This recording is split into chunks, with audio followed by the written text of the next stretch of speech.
Sabona kab. Naga fayala. Naga. Isra. Wala garan. Garana kanti university campus na doon. Okay. Bakit ano tayo? Ano aralgetin din. Aralgi. Ni akamin ifte garang electronics. Garana electronics ke ya sura. Ano ka jawate ira chavan garam pinete. Gavan garam pinete. Oda electronics ni kada sawai dodumse inchpaten jira. Na kada riya keeti dostul wale kada riya keeti step chulesa. Nangeli na chini gawan nangeli. Da kesan na koige. Ye juga share ki. Agasa ma. Oda university wala kati. Garana kamte. Asmas gumi ada lagi na wala kan university vice president juga. Semua kana gumki ni wanto ko. Yes ya amde kena ti madrasa. Amma orrin kulli akuma agar sisi sa orrin tu akuma cara mamilo kini diara. PC itu cuma kan jiran juga. Ini dekat sama saya semua. Indonesia itu berbadu. Amma kana bisa nikah ni jirani. Aku mesti nasirati arga jirtan magarsa badasa. Magarsa badasa. Carra keenya hirmaate badhaafama keenya lammaffaa jira. Badhaafama lammaffaa immoo kunoo akkuma maamiloonni keenya too arganii bilbila inni 11 raamii 3 sabadhaasuuf jirra. Mee al takka ammas irra deebi'aati aamila keenya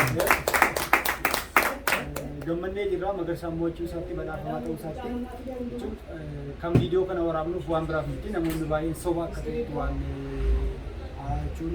aku waan goomsa online irratti goomsa waan baay'eef nuti garuu odaa elektirooniks kan ittiin beekamnu yeroo baay'ee akkumaatiin badhaasutti beekamna kaardii abbaa qarshii 5 irraa kaasnee amma immoo jabaannee bilbila nama badhaasutti geenye irraa yeroo darbee bilbila kan caaltuu yeroo badhaafne sin agarsiisne irraa viidiyoo darbee ilaaluu dandeessu ammas akkasuma kanadhaaf garuu mee waan sitti dhagaame ani akkuma ni natti mutti namoonni ture yeroo jalqabatti mu kana social media dhaan baay'ee social media aktiivii nama hordofaa odaa elektirooniksii nama hordofaa peejii isaa nan qabaa እና ከጫልቱudha gaafa isin maxxansitanii akkeen ture sanbaan odaa elektirooniksii naa dhufe jechuudha naa dhufe ture maal natti koostamu natti baachaa waan isaan ture maxxansanii achi booda magarsaatiin odaa elektirooniksii maal jedhanii okkee jedhanii seenee ilaalee isin maxxansitan kan caaltuudha kan jedhu kan obboleessi kan dhufe fudhe tokko jira aga eeggaddaatti nama ni ture gonkume jechuudha maalan jedheetti koos silaa maqaa odaa qabatanii sobanii silaa hayyee jedhanii odaa inni kenna jedhe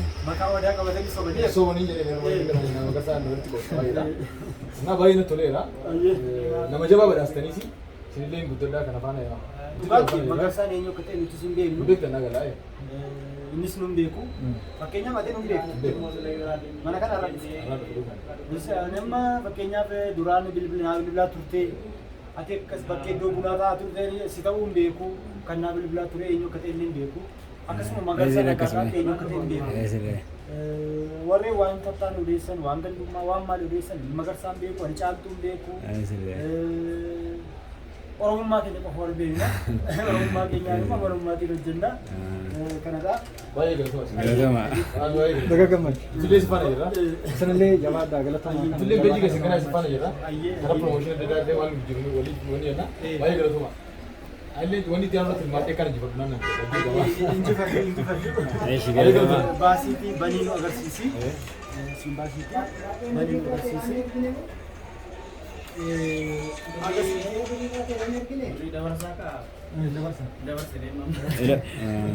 Gabaanis keenya ta'a odaa elektirooniks handhuura Oromiyaa Finfinneetti bolee irraa ka'ee guutummaa Oromiyaatti dhiyeessii meeshaalee elektirooniksii kompiitaraa fi meeshaalee kompiitaroota bilbiloota ammayyaa taabileetiiwwanii fi bu'aawwan teekinooloojii hunda of keessatti qabatee isin eegaa jira. Odaa elektirooniksii dhuftanii maaltu jira jedhame hin gaafatamu wanti dhabame hin jiru. Marree warreen baaqees ta'ee jilmaan fudhatanii magaalota Oromiyaa irratti raabsuu barbaadaniif carraa bareedaa isiniif qopheessinee jirra. Waajjiraalee mootummaa bittaafis ta'ee liqii haala mijataa qabna. Marree koottaa meeshaalee qulqullina gatii madaalawaan nu biraa argattu. Warreen sababa adda addaatiin dhufuu hin dandeenyeef bilbiltanii yoo nu ajajjan battalatti iddoo jirtanitti isin biraan geenya. Teessoon keenya boolee gamoo Oromiyaa darbii tokkoffaarratti nu argattu. Odeeffannoo dabalataaf duwwaa 911 43 duwwaa 7 yookiin duwwaa 944 22 83 9344 irratti nuuf bilbilaa. Odaa Elektirooniks.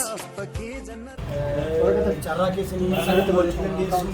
Lafa bilbilee istaarti godheeraa inni levelidha. Argamanidha. Akka kana tiraansfer godhee gurguran akka kana bilbiloonni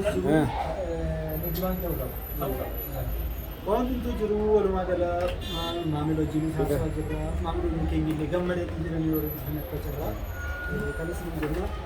Anillee akkasumas wanni asii dhaamsuun dhaammachuu barbaadu namoonni meeshaa elektirooniksii adda addaadha bitachuu barbaadanii akkuma wal guddisuun aadaa keenya ta'ee akkuma ormaa wal bukkee dhaabbachuudhaan akka nurraa eegamu kana kan caalu barattoota Oromoo fi namoota biraas badhaasa adda addaa qopheessuu waan danda'an fuula duratti yoo hojii jabeessan waan ta'eef jecha kallattii kanaanii namoonni naannoo Finfinneetti argamtanis kallattii biraatti argamtanis odaa elektirooniksii irra dhuftanii mi'a barbaadan akka argatan asumaanii dhaamsanii dhaamanillee.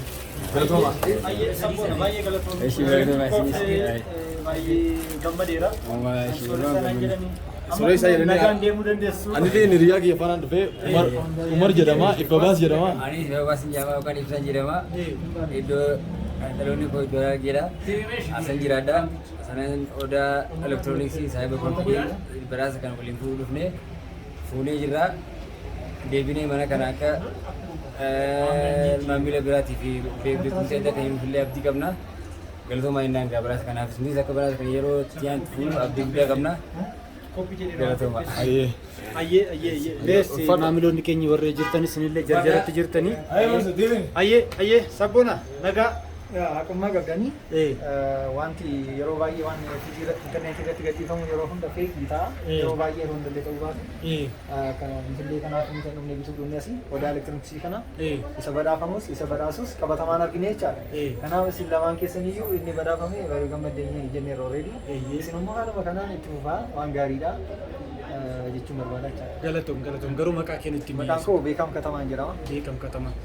Atillee kan beekam waliin PC bitachuu dhuftanii mee maqaa kennutti miti waan jettu waasti dhagaa. Maqaan koo Kennaa Alamaayyoo jedhama.